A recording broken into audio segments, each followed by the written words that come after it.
until March of this past year, I would just be described as a graduate student, exactly the way that Dr. Vanderford started me out, as a PhD candidate in microbiology, a active sci communication person, so talking about science with the public, but I certainly would not have identified with being involved in health or wellness other than maybe my own. And so today I'm going to talk to you about that journey that I took from hiding my own story, actively hiding, to getting to the point where now hopefully I'm helping other people share some of their stories and why that's important. So I'll tell you about who I am and what that means and why I'm in this position, but also I want to take this chance to tell you who I'm not. So who I'm not, I am not a medical health professional. There are amazing people who work in the spaces of both physical and mental health, and I've gotten the opportunity to speak with some of those people here on your campus, some people at the campus at UNC, and like Dr. Marks, there's people here who really care about you, and I think as a graduate student, that's what I haven't realized until this sort of project, that even though there might be this idea that the institution is working against us, there's definitely that feeling. We have to remember that it's filled with people who really, really want us to succeed, and not just as researchers, but also as people. So those people, especially the medical health community, are really great, and I don't want you to take anything that I say as medical health advice. The other thing that I'm not is a perfect graduate student, and it was kind of weird to hear Dr. Vanderford bringing up, basically my CV, because I was like, wow, that sounds really loud. That sounds quite exciting. I don't necessarily, that's not really the vision I have of myself, which I think is probably true for a lot of us, that if we take a look at our CV, it's sort of a shock of like, wow, people think that I've done things. So who am I, and who was I during the third year of my PhD? So this all started, I say that it started in March of this past year, but really it started a few years ago. I'm a fifth year graduate student. I just started my fifth year. And so a few years ago, I was in a very different situation. Same lab, same general research topic, but definitely not at the point where I could stand in front of you and tell you the things that I'm going to today. But how was I doing at that time? And if we look at social media, which is something that's very near and dear to my heart, because I think it's a great way to connect to people, or a terrible way to connect to people. What you'll notice that on Instagram, I had pictures of being in lab. This is the time that I found a snake in the basement, and I thought that was fun.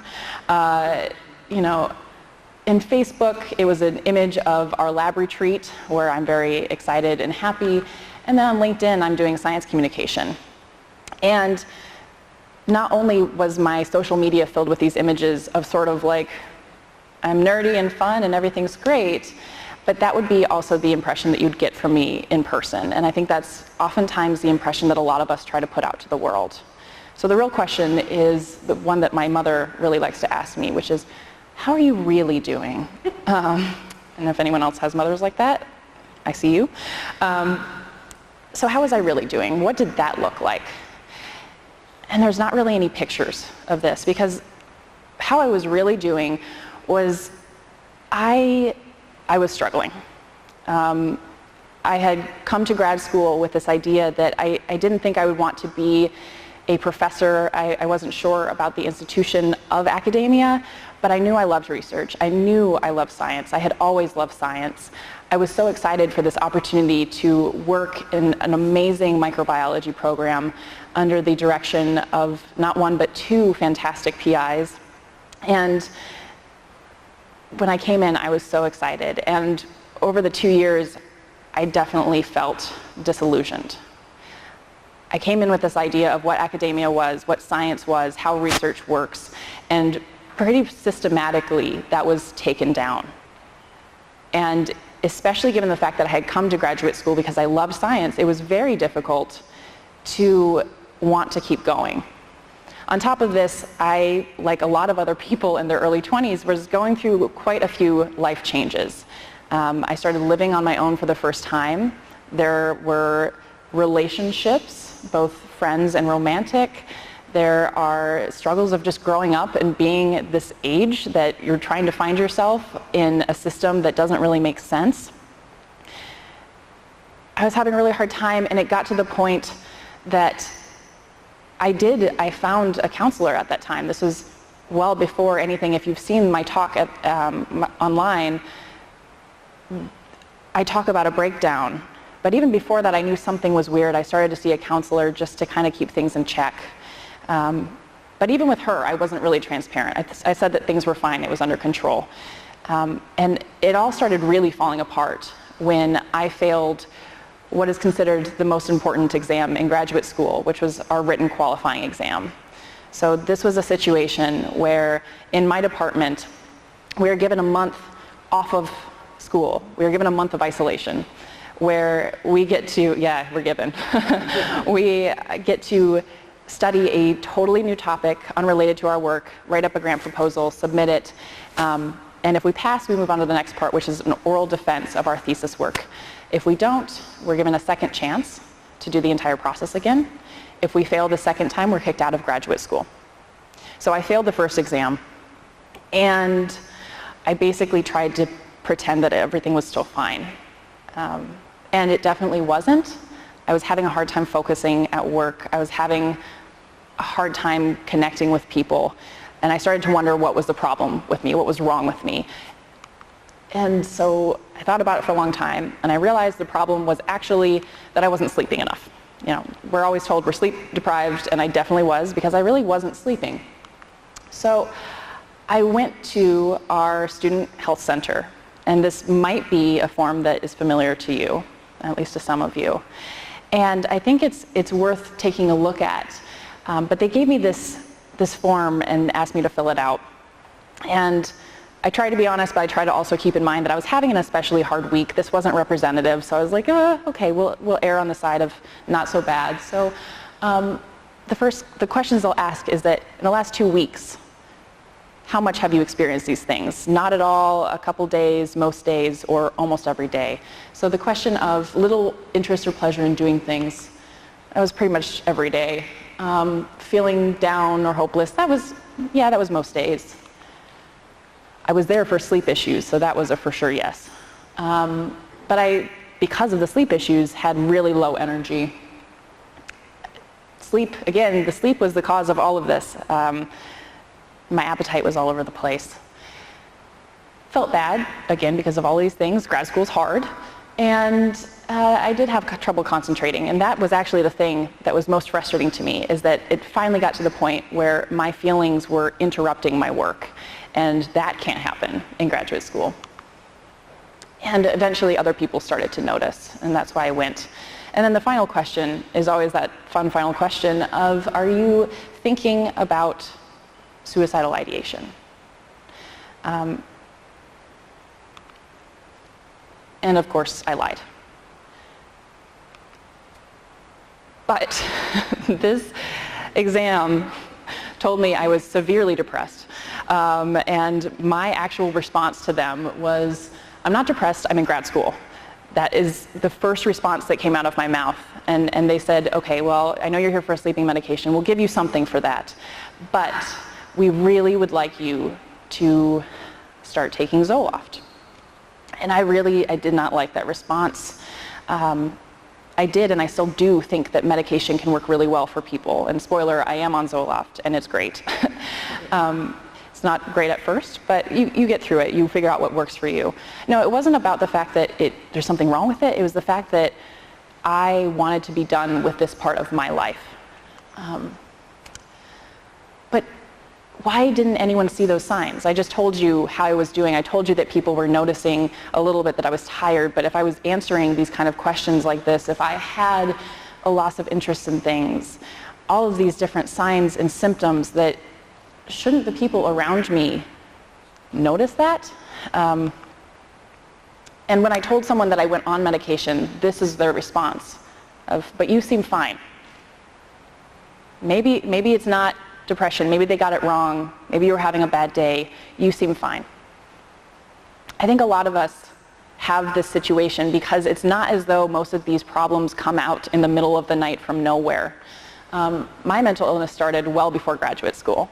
So as like a 4-year-old, I was happy and bouncy and active, pretty shy, but nothing horrible. But by the time I was starting middle school, that shyness had led to a full-fledged social anxiety, where I couldn't talk in front of more than about 3 people at a time.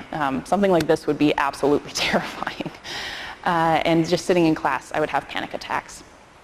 So as a middle schooler, I started to see a therapist, and I started to take Zoloft or sertraline.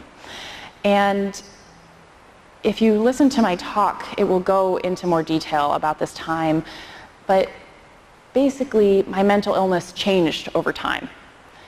Thanks to the therapy and thanks to the medication, I was able to get through that middle school period of time. I didn't love either of those things, but it enabled me to get over some of these barriers and to start putting myself into situations where I could improve. And I would encourage you, if you get a chance at some point and you would like to hear more of the full story of my transition from being a young child to here, especially talking about my college experience, there's a full video up online, and that's how this group heard about me, and I'm so thankful for you to invite me to be here. But my mental illness changed over time as a kid, and then in college it started to be something that I still had this gnawing feeling of being not enough, that everyone around me was about to find out that the things I was putting on Facebook, the way that I was presenting myself, that just wasn't true. And so I started to, instead of trying to push that guilt aside or work on it, I started to try to use it. And I used it to try to push myself further. If my inside brain said, "You're not enough," I said, "Okay, you're right, I'm not enough, let's keep going."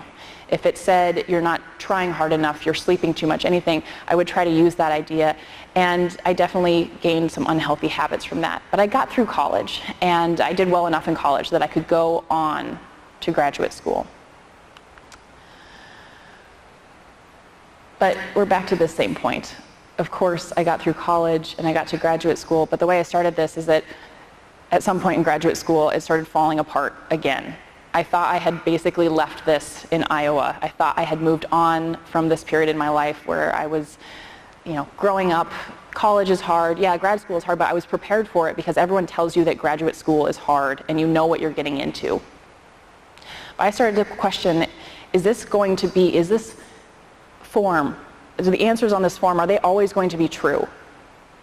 Even on medication, it was some days where I just didn't feel like getting out of bed at all. And there were days that I didn't get out of bed. There were days that I spent laying on the couch and staring at the ceiling. But at the same time, whenever I get up off the couch and go see people, I would say, oh, I was running errands.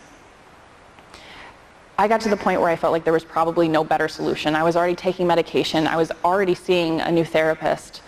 And they were both great. But I still felt so broken and so ashamed of this. And so this answer started to change. I'm not going to go into depth here. I talk a little bit more about it in that video online. But if you have ever felt this way, you are not alone, and it is not something to be ashamed of, because it is very common. It's also really uncomfortable to talk about. So I'm like just realizing that I'm saying this out loud to you right now. But I got to a point where I had to make a decision. I had to decide what I was going to do, because I had finally gotten to the end of my rope. I was finally at the point where I didn't want to go forward. And I had made this pact with myself in college where if I ever got to that point, because those ideas started percolating in probably high school, they reappeared in college, and they were definitely here now. If I got to that point again, I would actually get myself a tattoo. It's kind of weird.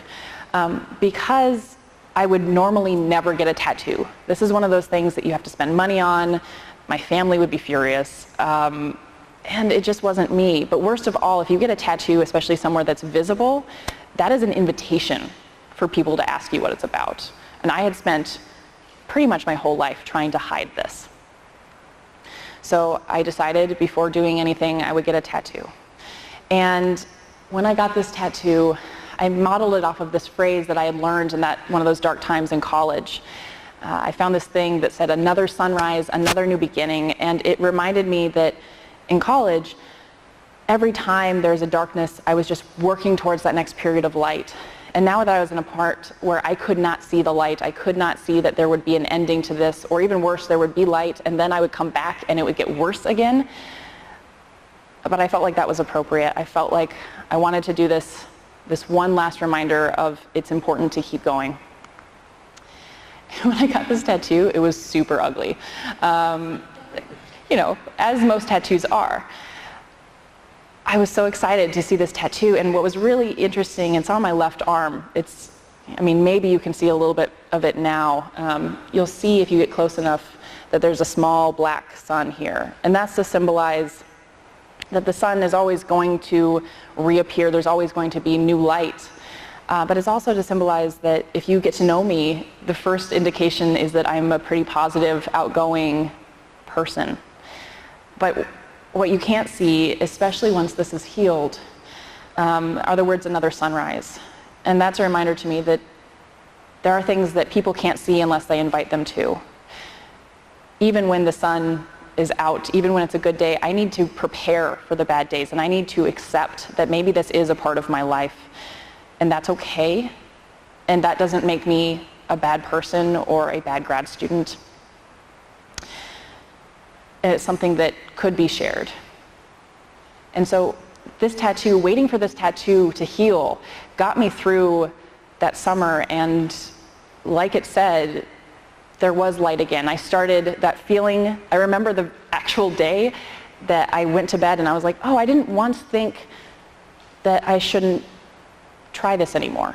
I had one day where I didn't think about those thoughts, and it was such a relief. And it was worth it. And I know that that might come back.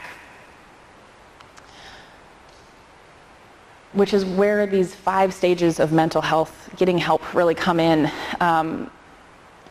A lot of times when people talk to you about mental health, the first thing you think about with mental health is often like a psych ward, which is funny because if we say physical health, a lot of people think, all right, you know, the right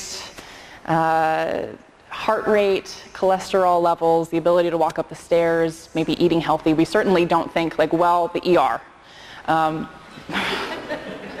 But for whatever reason, mental health brings up this idea, and I was saying earlier to Joel and Nadita and everyone that when I say wellness, we think of like eating a piece of fruit. So with that in mind though, mental health is this idea of supporting our wellness as a whole. And understanding mental illness and getting help for it comes in a couple different ways, but there's kind of a linear trajectory, which is first you have to recognize that there's a problem. And this sounds very easy unless you're going through it. Because, like I said, it's not something that happens all at once. The way that you see the world today is the way that you've seen it yesterday, is the way that you've seen it the day before, and it's really difficult to remember that it hasn't always been like this. It's really easy to think, this is actually how it's always been. I have just become enlightened to the fact that this sucks. And I can tell you that that's not true. I can tell you that that is not true. Once you have decided that maybe there's a problem, and if you think maybe there's a problem, it is worth looking into resources and deciding to address the problem, deciding to go get help. Funnily enough, a lot of people kind of stop at the step. They don't stop in terms of getting the help, but a lot of the times what we tell each other is, I'm so proud of you for finding it out, go get help, and then we're done. And I can tell you as an ally, it's important to remember that there are future steps to this. Getting help is probably the hardest part. I really think that's true. And getting help can support you through the next steps, which you find your resources, you figure out what works for you. This is going to be a journey in and of itself. And then you start working to change.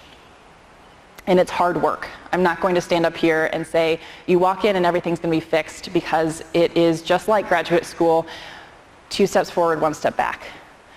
But you do make progress, And eventually you finally get to this point where your job is to maintain these healthy behaviors. So how has my life changed since May 2017 when I got this tattoo? This is where my story at the Monty leaves off. Well, basically I've had a lot of small decisions to put myself first. My Instagram generally looks the same as it has in the past, where I've got pictures of traveling, of hanging out with my dogs that you saw at the start, doing science communication, and hanging out with friends and cooking, all things that I love, all things that you would find on my Facebook originally. But now something that you find are posts where I will talk about how I'm struggling. This was actually, this was supposed to be a post where I came back from a vacation, was like, there's no place like home. And I got back from vacation and I was like, this is awful. I don't want to be here. And in the past, I would have said, it's great to be back, ready to get back in the swing of things. And instead, I just said, this is hard. Why did I do that? Well, and why does it matter as a graduate student? Why can't this be separate?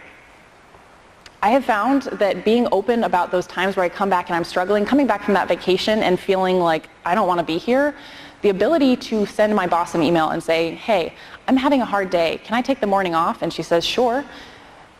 That probably means that that afternoon I'm going to feel a lot better. Now, if I try to go into work and hide everything, if I feel guilty about it and stay home from work without sending a message and then end up staying home the whole day, it's going to be more difficult. And the reason this matters is that in grad school, things fail. And I think a lot of our first reaction, at least mine, is to feel bad about this. Everyone tells us things fail in grad school, it's fine. But most of us are here because we didn't fail a lot. Most of us are here because we were really good at things. And honestly, even people who fail a lot, this still doesn't feel good. So we feel bad.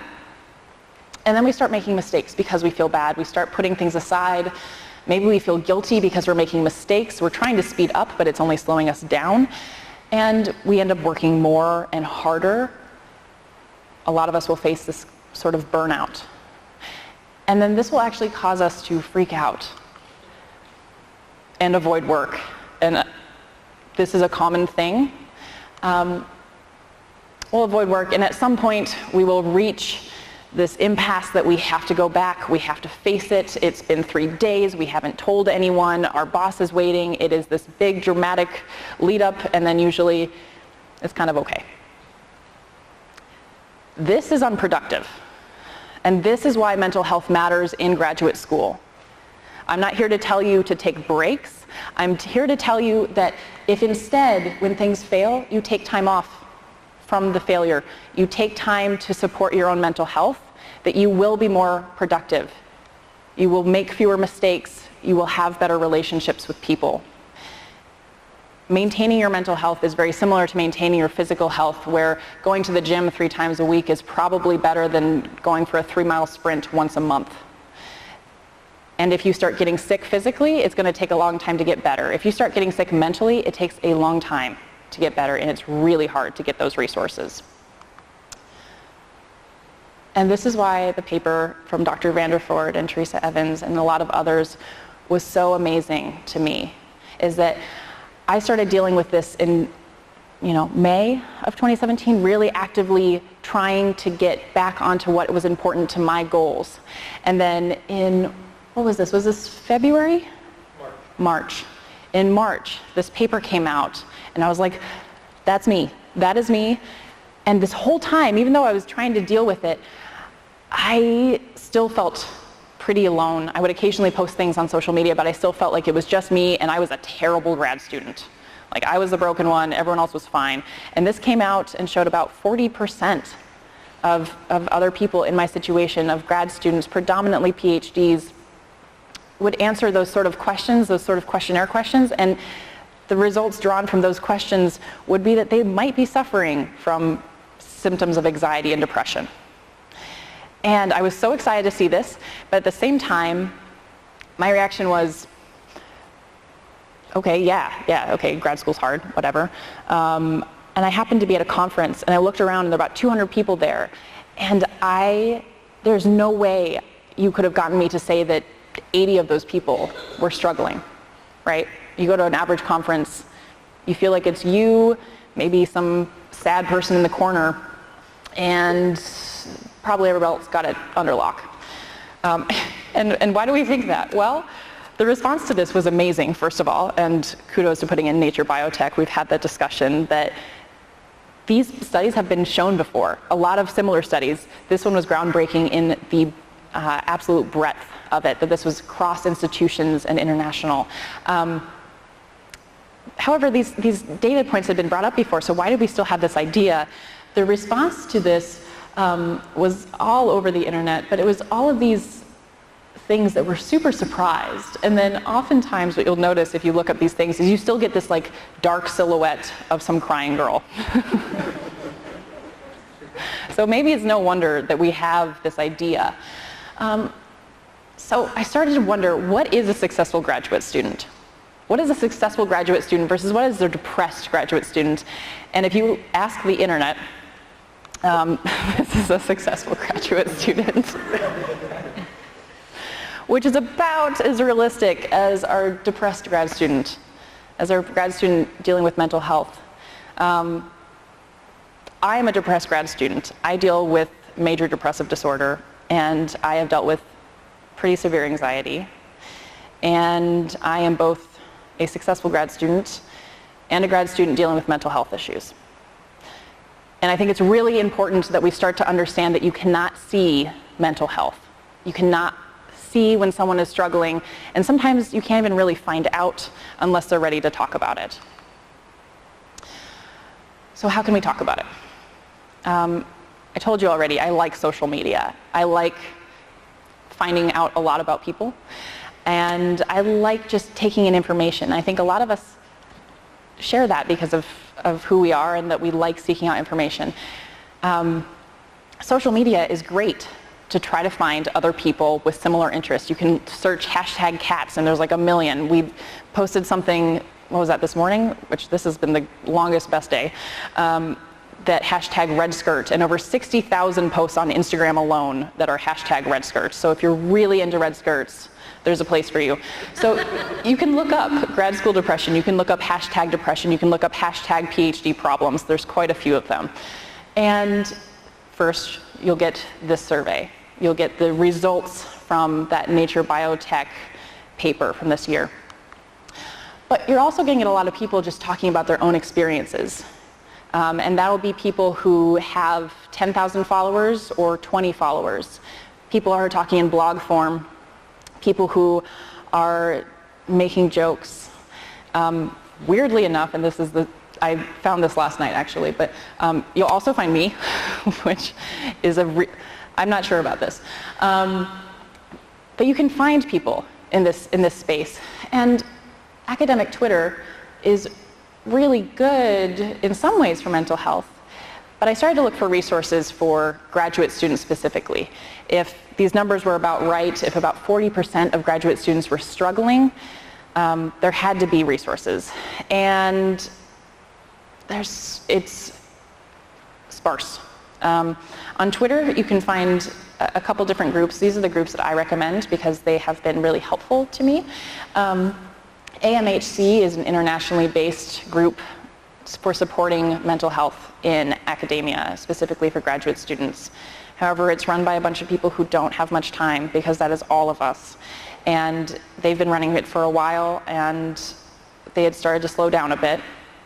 The other resource that I love, and I'm a little biased because they are also based out of Chapel Hill, is this podcast called Hello PhD. If you enjoy podcasts and you want to feel less alone as a student, I would highly recommend them. They talk about all different sorts of topics in academia.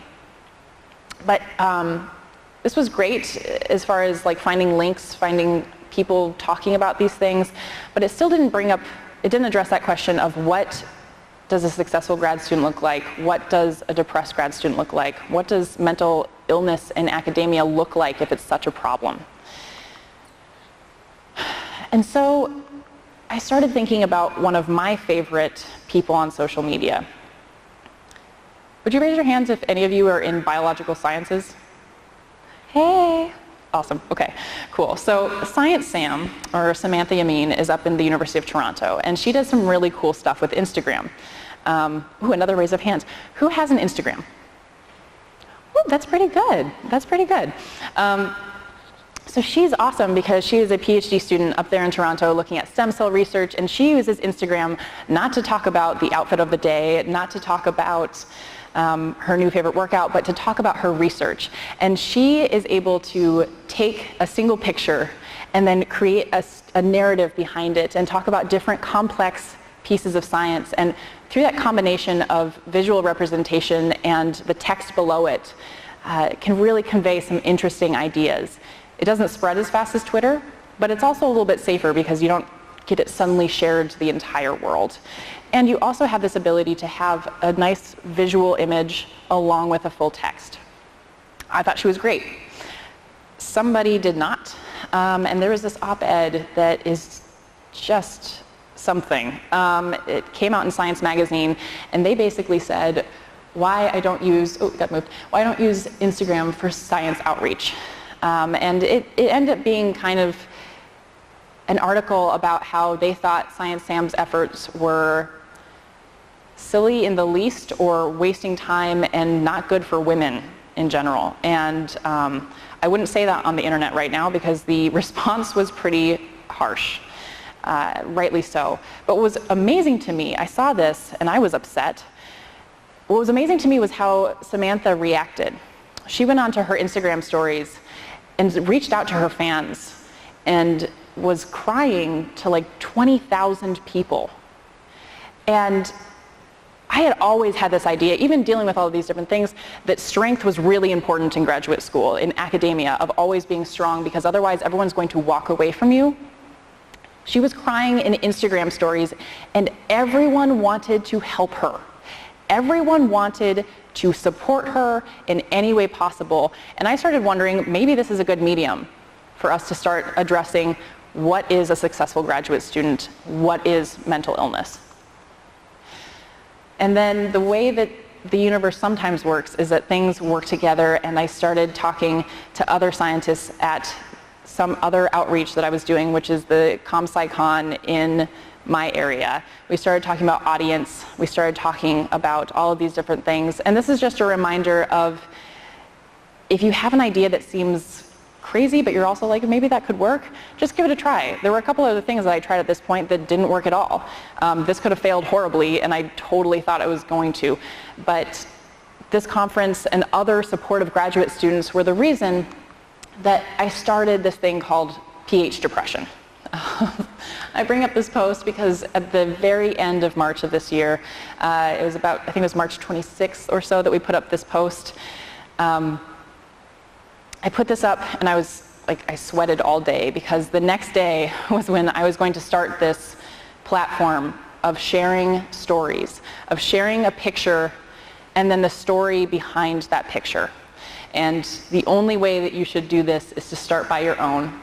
And so on March 29th of this year, I shared my story to the entire internet. This was before I gave the Monty talk. This was before anything. This was most of the people that I worked with. A lot of my family members did not know I was doing any of this. But I shared this picture of me, and I told people what was going on. I told people what happened the year before, and I told people that I had depression. And amazingly, chance kind of favors the prepared mind. Biologist, this is a quote from Louis Pasteur, but it's basically this idea that when you're ready for something to happen, you are more able to take advantage of the opportunities that come your way. Another reason to take care of your mental and physical health, because you are going to be more prepared to take all of these opportunities to go out and do things. So this is a screenshot from my Instagram. We have this first image here that was probably March 20th or so, and that's where I said, Science Sam is doing great stuff. I want to talk about science on here too, because she's awesome. Everyone should go follow her. That's that ComSciCon, and I'm bringing this up because this is a span of like 2 weeks. This was something that on an urge I started to do this, launched the PhDepression. I have a picture of my dogs because they are my biggest support. And then within about a week, a lot of this started taking off. other people on Instagram started taking notice. Science Sam, actually, this was such a cool moment. She was one of the people who really supported us because I reached out to her. The people on Instagram have been incredibly supportive. And so in 6 months, this is a screenshot I took this morning. On Instagram, we have 6,500 followers. Actually, as of this morning, or as of just before this talk, I think we have like 6,530. So this is a fully international group. And I think what's important to take away from this is that a lot of people are out there in all different domains. It was talked about on Twitter, but this happened in 6 months without any funding. We are an LLC, but at this point we're making negative money, so.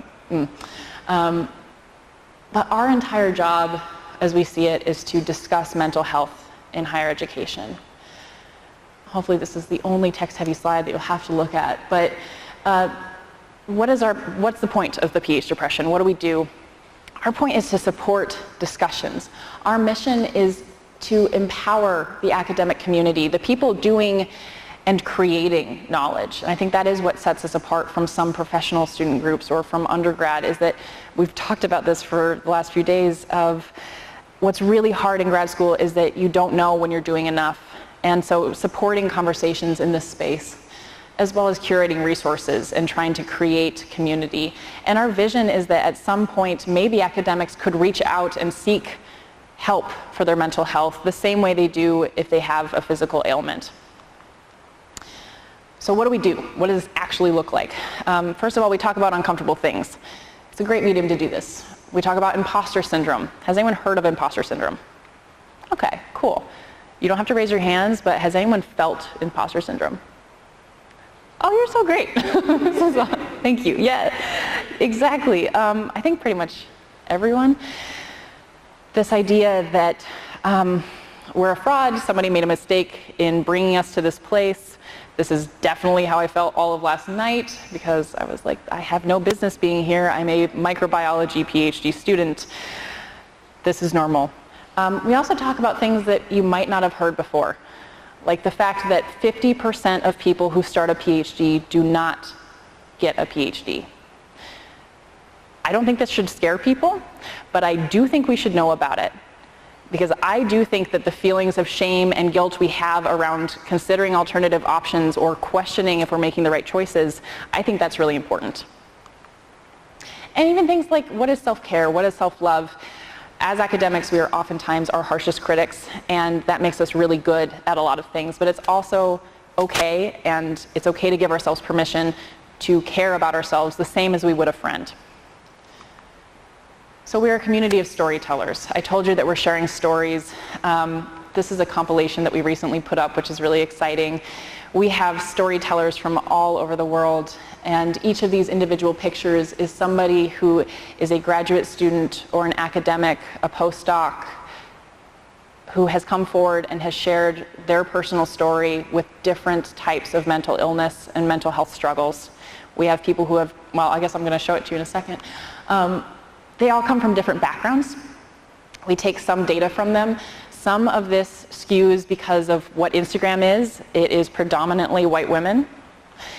And that's why we have also branched off into Twitter, and we have a website and things like that. But majority are women. We have a distribution of sexual preferences, of race, ethnicity, quite a spread of ages, which is exciting. Anyone who gives us a story, we ask them to fill out an anonymous survey, which is how we have all these numbers.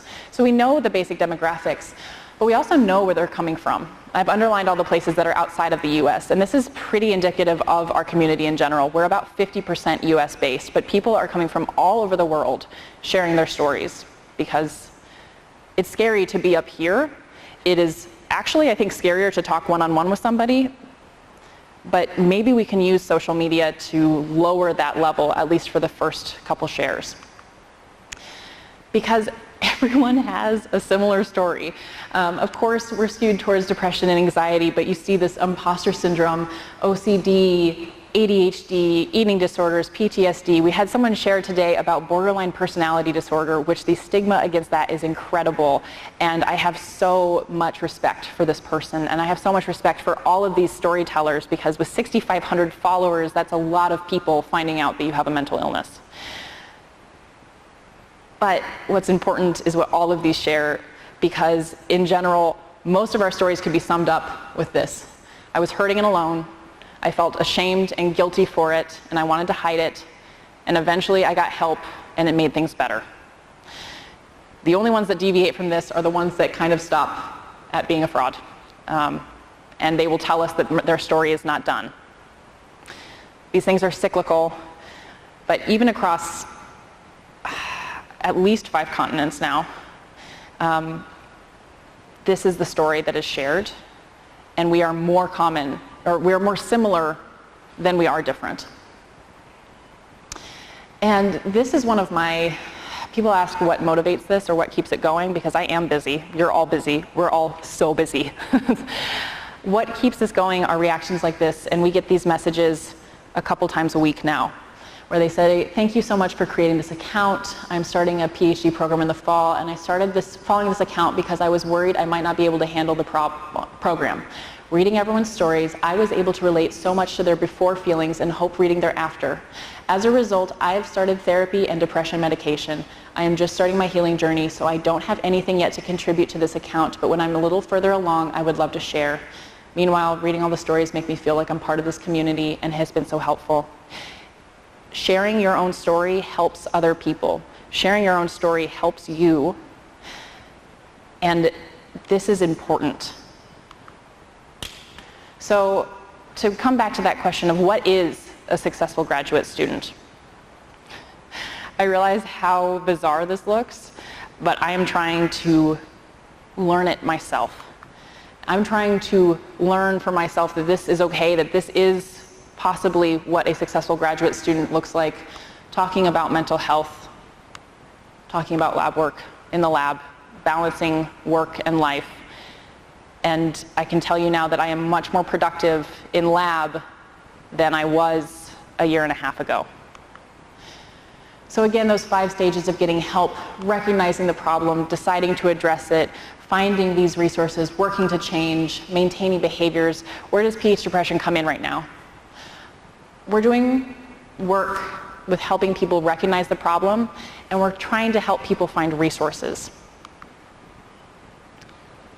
The hashtag Break the Stigma, there's a bunch of different hashtags, but we really believe the first step in all of this is getting over that first barrier and telling someone, whether it's the entire internet or a friend, I'm having a hard time and I'm seeing a counselor, or I've thought about going on medication, or I don't want to do anything anymore and it bothers me, or I'm scared. Those simple acts can help people. So what does support mental well-being? What are those resources that you can find outside of the internet? First of all, the basic idea is that talk therapy and medication, or talk therapy or medication, can be extremely helpful. My experience with my therapist in middle school was not great. And also, I think I was so afraid of the entire topic that even if she had been amazing, I would still have that feeling. It's important to find what works for you. What works for me is weekly or every other week therapy with a trained psychologist, as well as medication. But there's a bunch of other ways that you can support your own mental health. This doesn't have to look like counseling or therapy. Maybe it starts there, maybe it ends there. You have to be the one to decide. This can be support from your faith, from your religion, from meditation, from intramurals, from meetups, anything that is a community that's supporting you as a person. We have somebody in our group who is a yoga instructor, and yoga and mindfulness and meditation feel like a waste of time sometimes. I am not great at convincing myself to get on that mat. But every time I do it, I come off and I'm like, okay, that was a good choice. And then the other thing that really helps is you can share with us, but I do encourage you to share with someone. That could be an online pen pal. It could be your doctor. It could be a trusted friend. Sharing has been shown to be really helpful. So how can I help? I get this question a lot. How do I help as an ally, as a grad student, as an academic, as a professor? I get that question a lot. Your professors care. They don't know what to do because nobody really knows what to do, but they probably want to help you. So watch for those signs, ask questions. You're not going to know, but you can ask. And share and support those sort of resources. But the thing I want to put at the top here is check in with yourself and with your friends. You really can't help anyone else if you're not already supporting yourself. It's just, and even running this sort of group has been really helpful for me in understanding that, is that I feel responsibility now to be okay because other people want that. This is how you find us. We're at PhDepression.com. You can follow us on Instagram, Twitter. You can send emails. But there's also great resources here. I love Instagram, so I found the UK Counseling Centre on Instagram, and they do really cool stuff. And there's a bunch of cool resources here. Talk to your director of graduate studies. Talk to some of these amazing people sitting up here in the front. A lot of people are here to help you, and if they aren't the right resources, they will help you get to the resources, whether this is for you or whether it's for a friend. So I'm going to stop there. I think, first of all, thank you for listening. This is really cool. But I wanted to thank everyone. First of all, the amazing people who invited me to talk here. This is an amazing opportunity, and getting your feedback has been fantastic. I am really privileged to be coming from the University of North Carolina that does care and support about student mental health.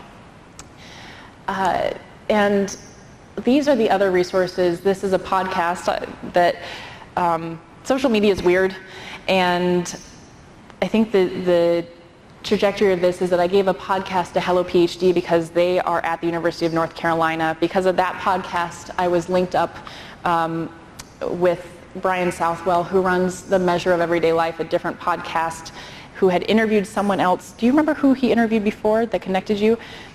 Connected me to Dr. Vanderford. We started talking, then he saw my Mountie talk, and that is how I ended up here today. So don't underestimate the power of a couple little things in the long run.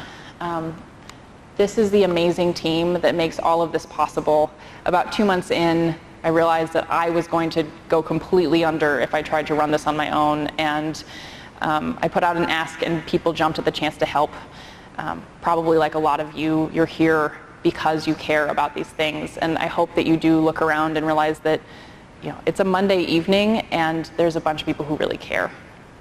So I would love to answer any questions you might have or have any discussion. I'm obviously a very open book, but I just wanted to say thank you so much for having me here, and thank you for being here, not just for me, but for the fact that it really shows that you care, you are busy, and you are here. So thank you so much.